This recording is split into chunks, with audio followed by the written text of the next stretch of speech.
So the first question is it your first visit to Ukraine, and what do you think of Ukrainian roads while driving them? No, it's not the first visit to Ukraine. It's probably the fourth, I think. One time I actually got a chance to drive from Kiev. I was driven from Kiev all the way to Dnipropetrovsk. And the roads were absolutely horrible. They were some places like riding a horse. It was quite interesting.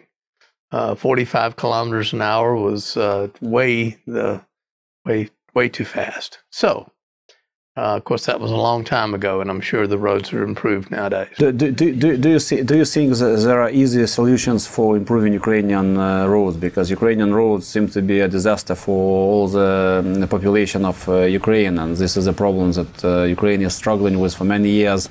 Many people are pretty disappointed on how the things, on the progress of the things. Our government seems to do many steps that shows that they try to do something. They put a head of Avotodoрэкспо, a foreign guy. They try to implement new standards and stuff. But on your point of view, is there an easy solution of Ukrainian road problem? Well, let's look at the Ukrainian road problem. First off, you've got the weather against you. You have a plus 40, minus 40, or a plus 50, minus 50 type of situation. And if you're dealing with asphalt or concrete or any road, that is a disaster, because it lifts when it's, and it lowers, and it comes and it goes. It's up and it's down with these swings in temperature. So you can't judge a Ukrainian road by, say, a road in Western Europe. It's just not the same. The weather is against you. Secondly, you got behind after the fall of the Soviet Union and didn't get a chance to catch up. Roadways need to have constant maintenance. And so there's two great excuses for what happened to your roads.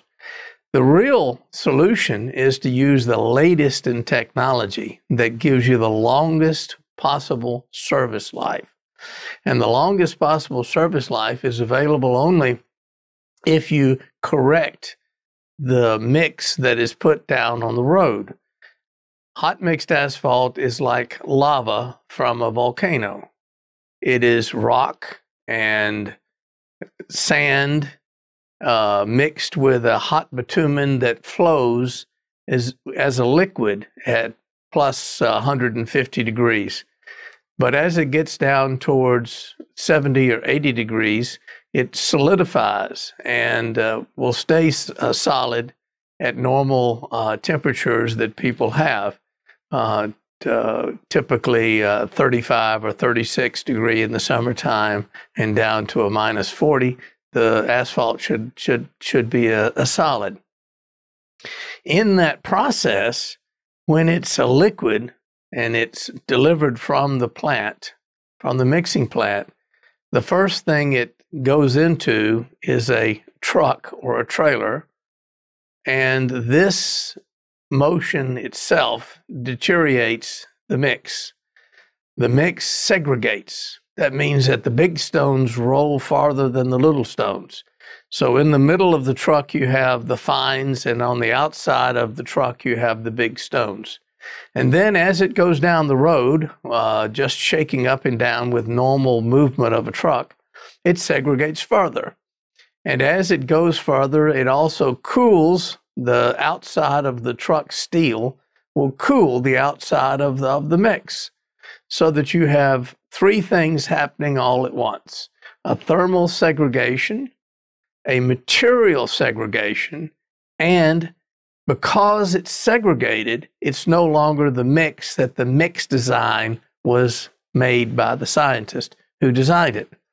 And so these three things are crucial to the longevity, the length of the service life of an asphalt pavement. What technology did you bring in to present in Ukraine, and what feedback did you get from the presentation in АВТОДОРЭКСПО? Because as far as we're concerned, you have been the solution to these three problems is to put everything back together again.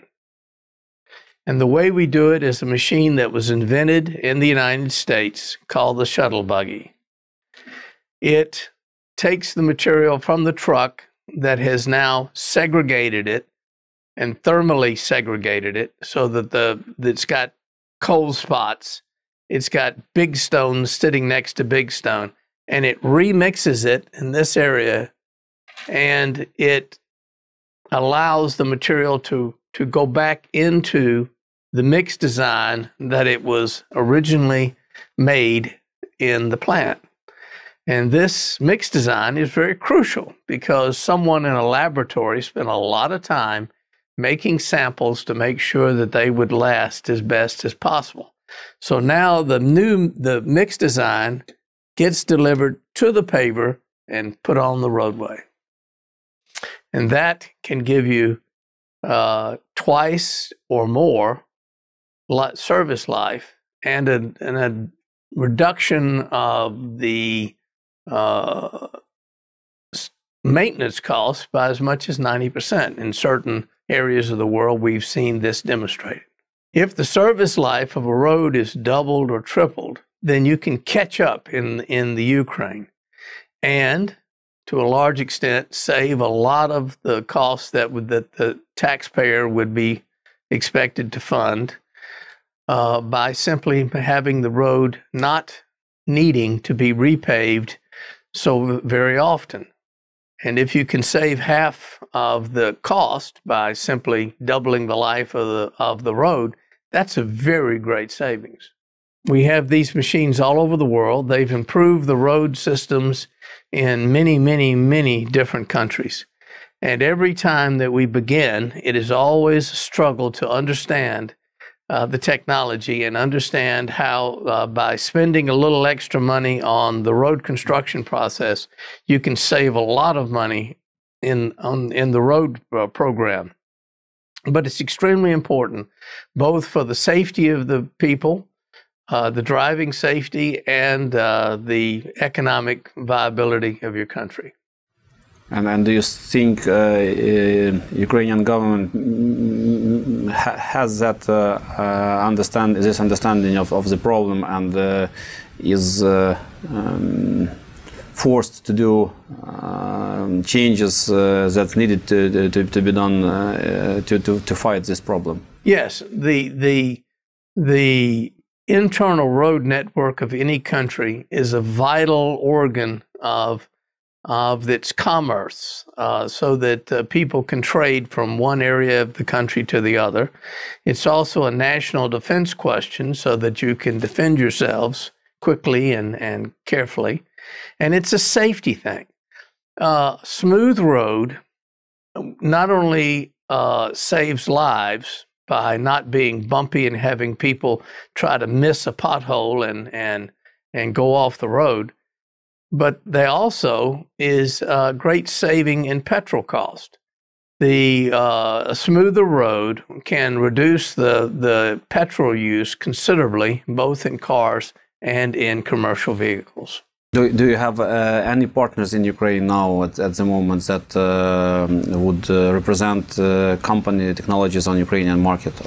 Yes, we have a company called the Triniti-Grup that are doing a wonderful job of bringing us forward to the decision makers in the Ukraine, and it's a great pleasure to work with them.